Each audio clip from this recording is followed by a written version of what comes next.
Okay.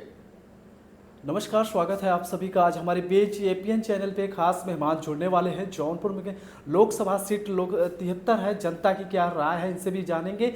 और साथ ही बता दें, ये महासचिव समाजवादी पार्टी के हैं अरशद खान जी हैं, इनसे भी जानेंगे आखिर जो है यहाँ की सियासत क्या बोल रहा है, यहाँ की राजनीति क्या बोल रही है, यहाँ की समीकरण क्या बोल रहा है। सर से जुड़ेंगे, बात करेंगे। सबसे पहले सर, आपका एपीएन चैनल बहुत बहुत स्वागत, अभिनंदन। शुक्रिया। मोहम्मद अरशद खान, पूर्व विधायक जौनपुर सदर, राष्ट्रीय सचिव समाजवादी पार्टी। सर, यहाँ की क्या लड़ाई चल रही है यहाँ की लोकसभा 73 की? अगर पूरे देश में इंडिया गठबंधन की लहर चल रही है जी। और देश के जो हिंदू, सिख, ईसाई, दलित, मुसलमान सभी मज़हब के लोग मोदी जी से नाराज़ हो गए हैं। सबको लगता है कि मोदी जी सिर्फ झूठ बोल के, बेवकूफ़ बना के वोट लेना चाहते हैं। पहले वो खुल के मुसलमानों के खिलाफ बोलने लगे, कोई उपलब्धि गिनाया नहीं जी। फिर वो मंगलसूत्र पे आ गए कि अगर इंडिया गठबंधन की सरकार बनी तो मंगलसूत्र खतरे में पड़ जाएगा। अखिलेश यादव जी ने मंगलसूत्र पहनाया, शादी किया तो मंगलसूत्र की मर्यादा निभाया, मियाँ बीवी की रिश्ता बढ़िया चल रहा है। केजरीवाल का और सारी पार्टियों की जो नेता हमारी पार्टी में 28 गठबंधन के हैं, किसी ने अपनी बीवी को छोड़ा नहीं, सबने मंगलसूत्र की रक्षा किया। तो अखिलेश यादव, राहुल गांधी, केजरीवाल से लेके किसी से भी, शरद पवार से लेके उद्धव ठाकरे से लेके हेमंत सोरेन से लेके किसी से भी मंगलसूत्र का खतरा नहीं है। सबने अपनी बीवियों के और मंगलसूत्र का सम्मान किया है। और मोदी जी ने तो शादी किया और मंगलसूत्र की मर्यादा निभाया, घर से बीवी छोड़ के भाग लिए और बहुत दिनों तक लोगों से बताया नहीं कि हमारी शादी हुई है। और वो बेचारी इंतज़ार करते करते बूढ़ी हो गई, आज तक मोदी जी वापस नहीं गए। तो उन्होंने पति धर्म का नहीं पालन किया और मंगलसूत्र की रक्षा और मर्यादा नहीं किया, पत्नी के रिश्ते के, पत्नी और पत्नी के रिश्ते को सम्मान नहीं दिया।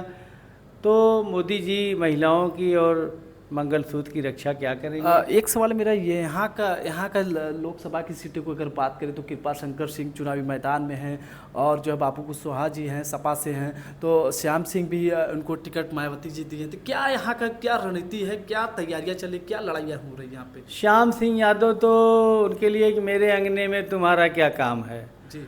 वो तो चुनाव मान चुके थे कि नहीं लड़ेंगे और कोई पार्टी नहीं बनी जहाँ बेचारे घूमे नहीं, गए नहीं। और आखिर में अमित शाह जी ने धनंजय सिंह का टिकट कटवा के उनको टिकट दिलवा दिया। बहुजन समाज पार्टी के लगभग टिकट अमित शाह ने बंटवाए हैं और पूरी पब्लिक जान गई कि बीजेपी की बी टीम बनकर मायावती जी काम कर रही, बसपा काम कर रही हैं। इससे बसपा एक भी सीट पर लड़ाई में नहीं है, जौनपुर में बिल्कुल नहीं। बीजेपी से हमारी फाइट है, लेकिन कृपा शंकर सिंह से तो 75% छत्री और तमाम लोग पहले से ही नाराज़ थे। जिस तरह उन लोगों ने, लोगों को लगता है कि छत्री समाज को भी लगता है, पूरे प्रदेश की और जौनपुर जनता को लगता है कि धनंजय सिंह को जानबूझकर सज़ा दिलाई गई और उसके बाद कुछ दिनों बाद जेल से निकाला गया, फिर टिकट कटवाया गया। ये सब ड्रामा। ये आखिरी दौर में ऐसा क्या हुआ कि राजनीतिक में जिस तरह से टिकट को लेकर एक हाहाकार मचा, श्याम सिंह को प्रत्याशी बनाना पड़ा मायावती जी को? श्याम सिंह को पता नहीं था, रात में उनको फ़ोन आया और टिकट मिल गया। वो तो लड़ने वाले भी नहीं थे क्योंकि 5 साल उस क्षेत्र में नज़र नहीं आए। जनता उनको ये बोल रही थी कि ये शहर में कभी इनको जनता जानती ही नहीं कि हमारे सांसद ये है। वो 5 साल क्षेत्र में गए नहीं तो जनता उनको पानी नहीं पूछ रही, वोट तो छोड़िए, पानी नहीं पूछ रही है। और यहाँ बाबू सिंह कुशवाहा के लड़ने से 1.5 लाख वोट बीजेपी का पहले ही दिन घट गया और 1.5 लाख हमारा वोट बढ़ गया, यानी 3 लाख का काम किया। इस बार अल्पसंख्यक समाज जो है, मुस्लिम समुदाय के लोग इस बार कहाँ वोट करने वाले? क्या मुस्लिम समाज के लोग पूरे देश में इंडिया गठबंधन को वोट दे रहे हैं और 100% दे रहे हैं, कोई बंटने का सवाल नहीं है।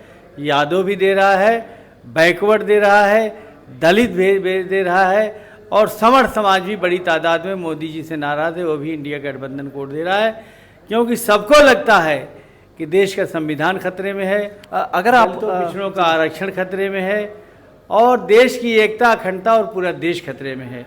मोदी जी, नेताजी, एक सवाल मेरा है और यहाँ की जनता, जैसे जनता जनार्दन इस बार कुछ नया सोची है, विचार है? नया यही कि बाबू सिंह कुशवाहा को जिताएंगे, इंडिया गठबंधन की सरकार बनाएंगे और मोदी युवाओं जी को लेकर जिस तरह से युवाओं की धड़कन कहा जाता है अखिलेश यादव ऐसे छवि के नेता है, कहीं ना कहीं युवा ललायित रहते हैं। जिस तरह से उनकी सरकार में नौकरियां मिलती है, क्या इस सरकार में नौकरियां युवाओं को नहीं मिली है? तो क्या कहना चाहिए?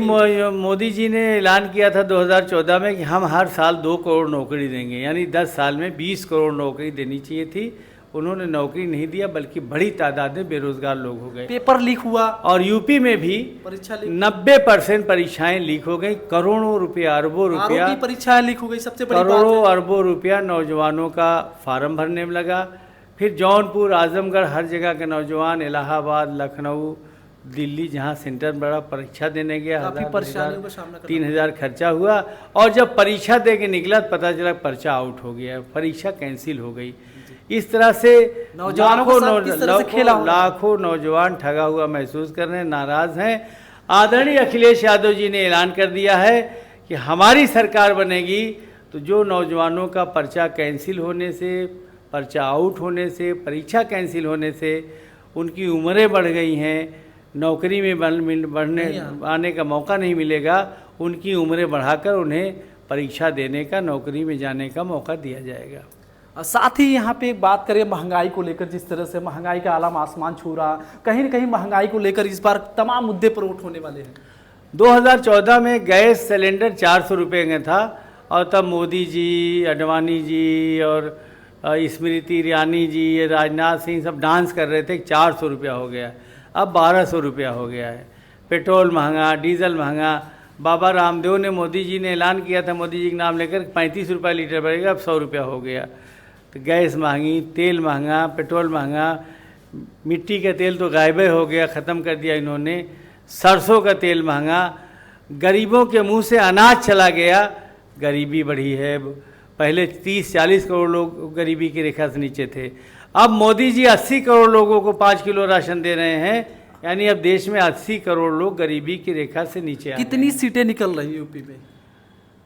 पूरे इंडिया में 300 से ज़्यादा सीटें इंडिया गठबंधन समाजवादी, मोदी जी कहते हैं 400 के पार। वो 400 गए हार, वो 400 गए, मोदी जी 400 गए हार। और अभी इलेक्टोरल बॉन्ड का जो घपला सामने आया, हज़ारों करोड़ रुपया इन लोगों ने घूस के नाम पर ले लिया, डरा के धमका के ले लिया। यहाँ की तस्वीर क्या होगी? और जिस दिन इंडिया गठबंधन की हमारी सरकार बनेगी, पीएम केयर फंड का हिसाब जब जनता के सामने पेश किया जाएगा तो जो दुनिया का सबसे बड़ा घोटाला साबित होगा और मोदी जी को अपना खाली झोला लेकर समुंदर पार कहीं जाके बसना पड़ेगा। जैसे श्रीलंका के राष्ट्रपति को भागना पड़ा, उसी तरह मोदी जी भी भाग जाएंगे। ये देश खतरे में है। जहाँ भारतीय रेल लिखा जाता था वहाँ अडानी रेल लिखने लगे, जहाँ हमारे हवाई अड्डे थे वहाँ अडानी हवाई अड्डा हो गया।